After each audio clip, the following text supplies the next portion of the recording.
नमस्कार श्रोते हो. आपण ऐकत आहोत एक दिवा विझताना हा रहस्यमय कथासंग्रह जो लिहिला आहे रत्नाकर मतकर यांनी.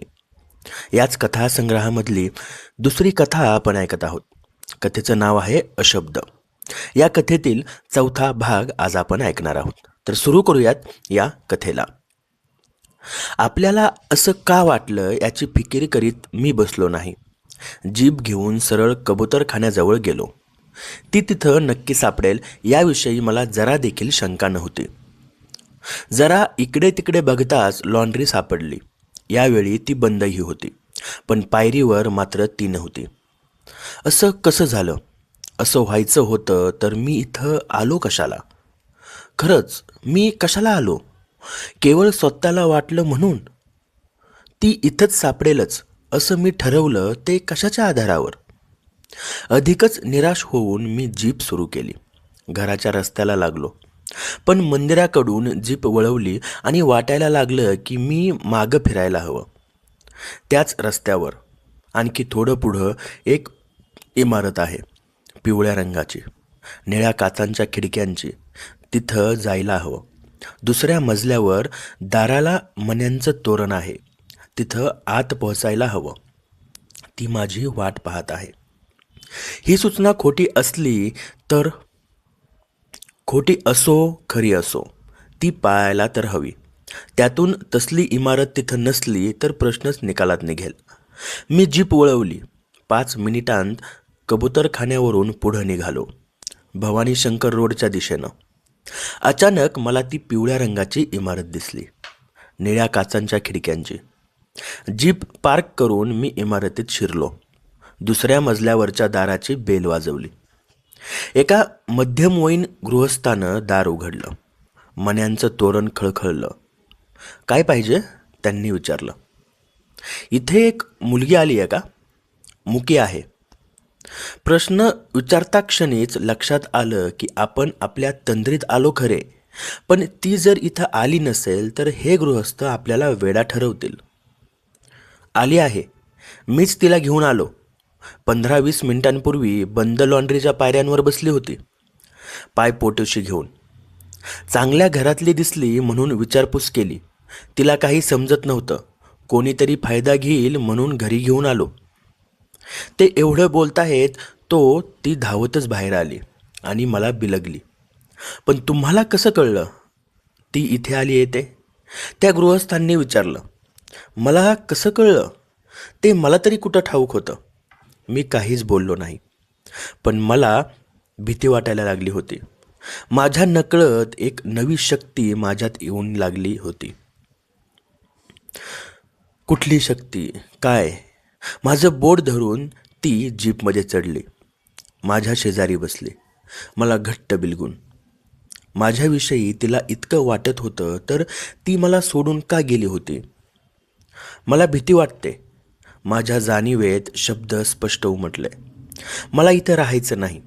मी देवरांना परत चालले होते, पण रस्ता सापडेना. मोटारी, माणसं, गडबड. मी घाबरले, बसून राहिले. तुम्हाला बोलावलं. हे मला कोण सांगत होतं? प्रत्यक्षात तर कोणीच बोलत नव्हतं. मग मला हे कळत होतं ते कुठल्या मार्गानं? मी तिच्याकडे पाहिलं. ती अगदी एकाग्रपणे समोर पाहत बसून राहिली होती, मला अगदी घट्ट बिलगून. मला काहीतरी समजतंयसं वाटत होतं. एक पुसटसा आकार दिसत होता, पण अजून सगळं स्पष्ट होत नव्हतं.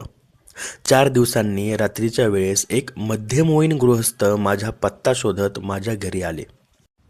मी सॉलिसिटर फडतरे, कर्नल राजोपाध्यायांचा सॉलिसिटर.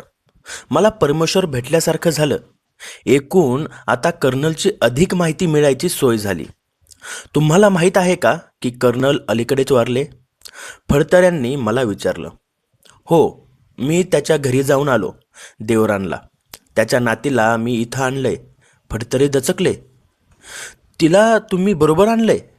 हो. का? कर्नलच्या विलप्रमाणे त्याच्या मागे त्याची इस्टेट, बंगला सगळं तिच्याच नावानं होणार आहे. मात्र त्यांना काळजी वाटत होती की लोक तिला फसवतील, तिच्या हातातनं सगळं काढून घेतील आणि एखाद्या बेवारस मुलीसारखं तिला रस्त्यावर पडावं लागेल. म्हणून त्यांनी तिची जबाबदारी तुमच्यावर सोपवली. ती सज्ञान होईपर्यंत ही इस्टेट तुमच्याकडेच राहील. त्यानंतर तिला फायदेशीर होईल अशा रीतीनं ते राहू दे. पण त्यांनी आपल्या नातीविषयी अधिक काही कळवलंय का? नाही. नाही बुवा. का? काही विशेष? नाही, काही नाही. कर्नलनी विल केलं त्याला 3 महिने झाले. तुम्हाला आज कळवू उद्या कळवू म्हणता म्हणता बरेच दिवस गेले. त्यात कर्नल अचानक गेले. ते गेल्याचं मला कळलं तेही काल परवाच. साताऱ्याहून माझा भाचा आला त्याच्याकडून. तुम्हाला कसं कळलं? रहस्य उलगडण्याच्या आशा वाटता वाटताच पुन्हा एकदा दरवाजा बंद झाला होता. फडतऱ्यांनी सांगितल्याप्रमाणे इस्टेटीचा ताबा घेण्यासाठी मी 2च दिवसात देवरांना गेलो. यावेळेस मी तिथं पाहुणा नव्हतो, परका नव्हतो. काही एका विलक्षण दैवयोगानं मी तिथला तात्पुरता का होईना पण मालक झालो होतो. त्या वास्तूची जबाबदारी आता माझ्यावर होती. मी 3-4 गडी बोलावले, सुतार रंगारी बोलावले आणि बंगला स्वच्छ करून घ्यायला सुरुवात केली. भिंत साफ करता करता गडी माझ्याकडे आले आणि म्हणाले, फडताळातली पुस्तकं काढून ठेवायची आहे ना? मी जाऊन पाहिलं. भिंतीतलं एक मोठं फडताळ पुस्तकांनी भरून गेलेलं होतं. मी ती पुस्तकं खाली काढायला लावून फडताळ रंगवायला रिकामं करून दिलं. कर्नलसारख्या फौजी माणसाकडे पुस्तकं कसली असणार? घटकाभर करमणूक करणाऱ्या इंग्रजी कादंबऱ्या असतील. झालं. असा विचार करीत मी ती पुस्तकं सहज चाळायला लागलो. पण आश्चर्य म्हणजे त्या कादंबऱ्या नव्हत्या.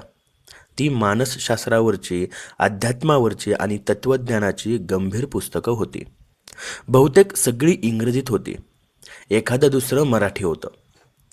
विशेष म्हणजे त्यांच्यापैकी काही पुस्तकं पुस्तकच नव्हती. त्या होत्या डायऱ्या. मजबूत जाडजूड बांधणीच्या सुमारे 14-15 डायऱ्या. बारीक अक्षरातल्या इंग्रजी मजकुरानं पाठपोट भरलेल्या. कर्नलच्या आयुष्यातली 15 वर्ष इथं डायऱ्यांच्या रूपात माझ्यासमोर उभी होती. मी त्या डायऱ्या वाचायला लगेच सुरुवात केली. उरलेला दिवस आणि सबंध रात्र मी वाचतच होतो. नियतीचा खेळ मोठा अगम्य आहे. माझ्या नातीला तिचे आई वडील माझ्याकडे सोडून जातात काय आणि ती कायमचीच इथली रहिवासी होते काय?